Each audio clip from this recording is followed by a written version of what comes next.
Assalamualaikum warahmatullahi wabarakatuh. Bismillahirrahmanirrahim. Alhamdulillahirabbil alamin. Wassalatu wassalamu ala asyrafil mursalin wa ala alihi washabihi ajma'in. Wa man tabi'ahum bi ihsan ila yaumil wa sallim tasliman katsiran. Adada khalqihi ta'ala wa ridha nafsihi wa zinata 'arsyihi wa midada kalimatihi kama yuhibbu rabbuna wa yarda. Subhanaka la ilma lana illa ma 'allamtana innaka antal alimul hakim. Rabbana anfa'na bima 'allamtana rabbana 'allimna alladhi yanfa'una. Rabbi faqihna wa faqih lana wa ahbabana wa jami'al muslimin wal muslimat bi rahmatika ya rahimin. Allahumma faqihna fid din wa 'allimna ta'wil. Wafa'alina hikmataka wa ansyur alaina min khazain rahmatika ar-rahimin.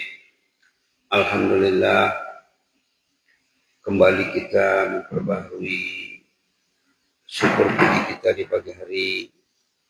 Kita diwajibkan setiap saat bersyukur dengan membaca alhamdulillah. Menurut ulama tafsir, ungkapan ayat pendek alhamdulillahirabbil alamin di awal Fatihah itu mengandungi makna perintah. Ada di sana perintah. Artinya apa? Sebutlah, bacalah selalu alhamdulillah. Agar kita tergolong orang yang mengingat Allah dan tergolong orang yang bersyukur kepada Allah.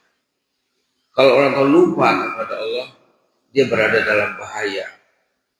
Kalau dia tidak bersyukur, dia berbahaya. Karena lupa itu penyakit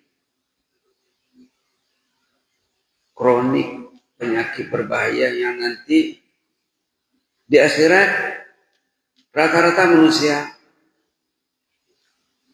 menyesal karena lupa. Subhanallah. Syukur seperti yang selalu kita sebut lawannya kufur. Kufur itu mengundang azab. Maka kita jangan lupa dan jangan tidak bersyukur. Salawat dan salam ke atas Rasulullah SAW. Tadi di rakaat kedua kita bersama surah Zalzalah. Kemarin kita bersama surah An-Naba. Kita ambil satu ayat dari surah An-Naba. Kita akan kaitkan betapa jalinan kalamullah ini sangat cantik. Kemarin kita bersama wa kulla syai'in ahsaynahu kitaba. Ayat 29 surah An-Naba. Segala-galanya tertera dengan lengkap dan rapi dalam kitab. Kita datang pagi ini ke masjid, tertulis di sana jam berapa dari rumah. Menempuh hujan. Hujan tak berhenti, kita masih datang ke masjid. Ditulis di sana. Pahala datang ke masjid dalam suasana hujan atau banyak ujian dan tantangan tidak sama dengan di hari biasa. Waktu cuaca baik. Wa kullu syai'in ahsaynahu kitaba. Segala-galanya tertulis dengan lengkap, kemas dan rapi dalam kitab masing-masing. Tadi dalam surah Zalzalah kita diperingatkan tentang apa? Tentang wa man ya'mal misqala dzarratin khairan yarah wa man ya'mal misqala dzarratin syarran yarah. Siapa yang membuat kebaikan walaupun sebesar atom, sebesar zarah, sebesar abu, akan dilihat hasilnya bukan saja di akhirat nanti, di dunia juga. Sepatutnya orang yang datang sebelum subuh ke masjid pasti lebih bahagia dari orang yang tak datang. Kalau dia faham. Orang yang tak datang macam mana pun hebat kehidupannya, senang hidupnya, mewah hidupnya, kalau tak datang ke masjid, kerugian yang menimpanya bukan main berat. Karena kata ulama, terlambat takbiratul ihram saja bersama imam. Nah, ini dibahasan ulama ya. Terlambat takbiratul ihram saja bersama imam disebut oleh Hujjatul Islam Abu Hamid Al-Ghazali rahimahullah, orang yang terlambat takbiratul ihram bersama imam, kerugian yang menimpanya tidak dapat diukur dengan kekayaan dunia ini. Nauzubillah. Itu maka zaman dulu kalau ada orang yang telat takbiratul ihram zaman dulu, nanti jemaah akan ketemu dengan dia, tanya, Pak, kok terlambat tadi Pak? Nah, begitu orang dulu ya. Apalagi yang tak datang sholat. Dalam budaya masyarakat pencinta Allah di awal Islam, yang tak datang sholat, nanti orang pulang dari masjid atau ketemu di pagi hari ditanyanya, Bapak sholat di mana tadi? Dan Umar bin Khattab juga menyarankan sebagai kepala negara, sebagai Amirul Mukminin, sebagai khalifah. Apa katanya? Perhatikanlah temanmu waktu sholat, kiri kanan, saudaramu, kaum kerabatmu. Kalau ada yang tak datang, coba jenguk ke rumahnya. Mungkin dia sakit, mungkin tidak ada halangan. Tetapi kalau dia tidak ada halangan, tapi tidak datang, tidak ada sebab yang jelas, celalah sikapnya, kata Amirul Mukminin Umar bin Khattab radhiyallahu anhu. Dalam ayat surah Zalzalah menyatakan, perbuatan baik walaupun kecil akan dilihat hasilnya. Perbuatan jelek walaupun kecil akan dilihat risikonya, dampaknya, implikasinya. Waktu hidup, waktu nak meninggal, di alam kubur, dan di negeri pembalasan. Implikasinya panjang, risikonya panjang. Na'udzubillah. Itu dalam surah Zalzalah. Semuanya cerita tentang pembalasan dan hari kiamat. Dalam surah An-Naba tadi cerita hari kiamat. Sesudah surah An-Naba, surah An-Nazi'at, di dalamnya banyak suratan hari kiamat. Sesudahnya surah Abasa wa Tawalla sama juga. Surah Takwir sampai nanti ke surah Zalzalah, suratan hari kiamat. Sesudah Zalzalah, surah Al-Adiyat, suratan hari kiamat. Surah Al-Qari'ah, suratan hari kiamat. At-Takasur, suratan hari kiamat. Dalam surah Al-Qari'ah yang digabung tadi dengan Zalzalah, mengatakan di sana tentang timbangan amal. Wa amma man khaffat mawazinuh,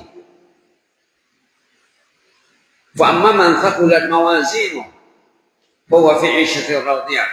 Orang yang berat timbangan amalnya, amal itu akan ditimbang, dicatat, dinilai dan ditimbang.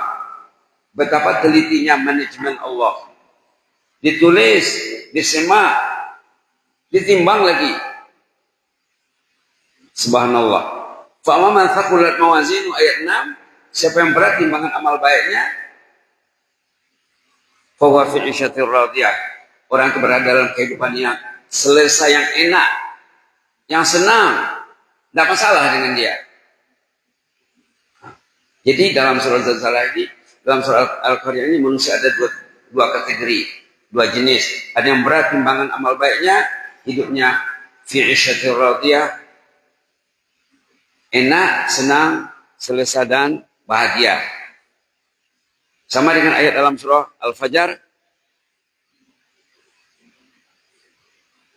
Irji ila rabbiki radiyatan mardiyah.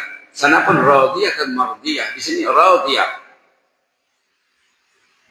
Sebaliknya orang yang nilai amal ibadat yang baik ringan, berarti lebih berat yang tak baik. Fa ummuhu hawiyah. Tempat kembalinya adalah neraka. Na'udzubillah. Na'udzubillah. Fa ummuhu hawiyah. Tempat kembalinya adalah neraka hawiyah. Na'udzubillah. Na'udzubillah. Jadi perlu kita pikirkan ya. Dan dalam surah Zalzalah juga di sini ada dikemukakan tafsir yang selalu disebut tafsir ulumut tanzil, karangan ulama tersohor seketika dulu di bumi Andalus, termasuk ulama yang berkiprah, yang berjuang di bumi Andalus. Ibnu Juzai Al-Gharnati, Gharnati itu nisbah kepada Grenada. Dia mengatakan orang itu akan dibalas tentang kejahatannya kecuali dengan beberapa syarat. Ada dalam tafsir surah Zalzalah dinyatakan oleh Ibnu Juzai, untuk kita selamat di sana nanti tidak ada masalah, ada 6 syarat. Walaupun orang itu terlanjur bikin dosa, tapi sudah memenuhi 6 syarat ini atau satu di antaranya, dia akan selamat di sana. Berarti ini solusi. Solusi yang perlu kita pikirkan, ada 6 solusi. Pertama, katanya Allah takuna dzunubum kabair. Dosanya jangan termasuk dosa besar. Nanti kita akan bicara tentang dosa besar, termasuk ghibah dan lain sebagainya. Yang kedua, dia meninggal. Sebelum dia meninggal, dia sudah bertobat kepada Allah. Kalau dia sudah bertobat baik-baik, tidak ada lagi kasus lagi nanti di sana.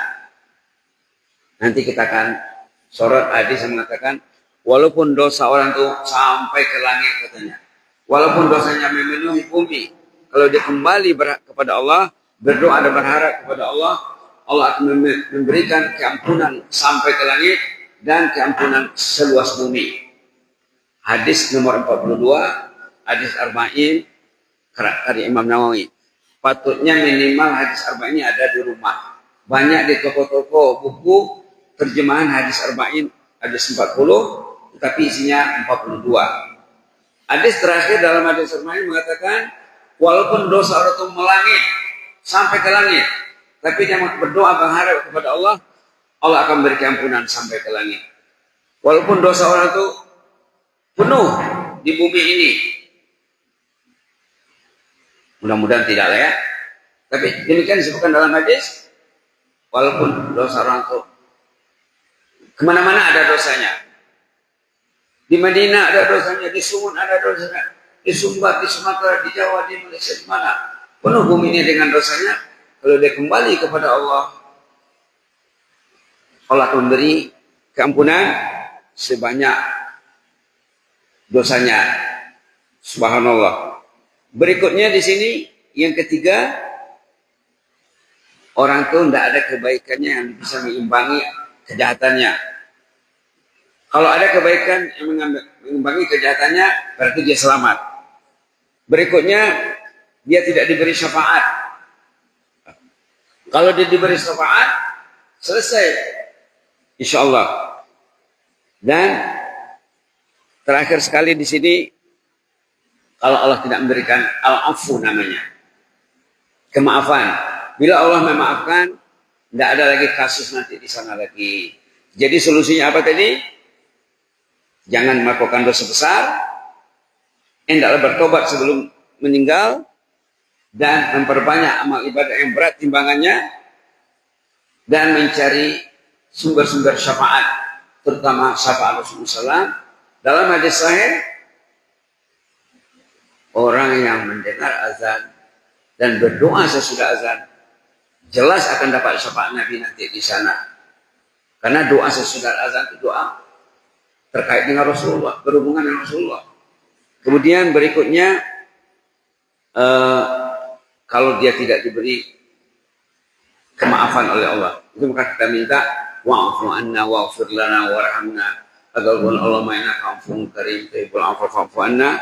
Demikianlah menurut Ibnu Juzai sebagai solusi kalau kita banyak masalah dengan Allah, banyak masalah dengan makhluk, solusinya itu tadi sebanyak 6, insya Allah kesemuanya mudah diraih ataupun dalam jangkauan orang beriman di mana saja pun berada. Pernah seorang sahabat zaman Nabi ingin belajar Quran kepada Rasulullah. Warga emas. Kalau orang Indonesia bilang lansia, Malaysia bilang warga emas, di Brunei bilang warga emas, di Singapura bilang warga emas. Lansia, warga emas jumpa Nabi, ya Rasulullah, ajar saya Al-Quran. Lalu Rasulullah mengajarnya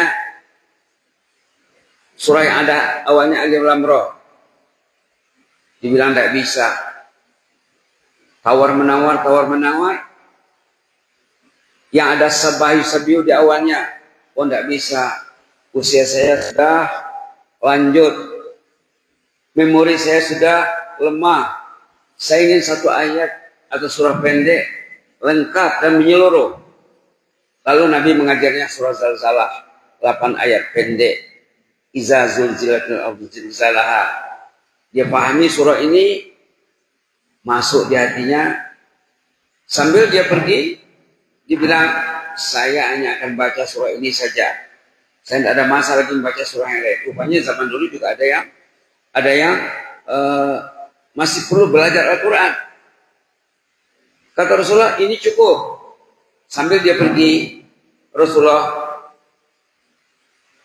ngasih jempol sama dia. Aflahar ruwaijil.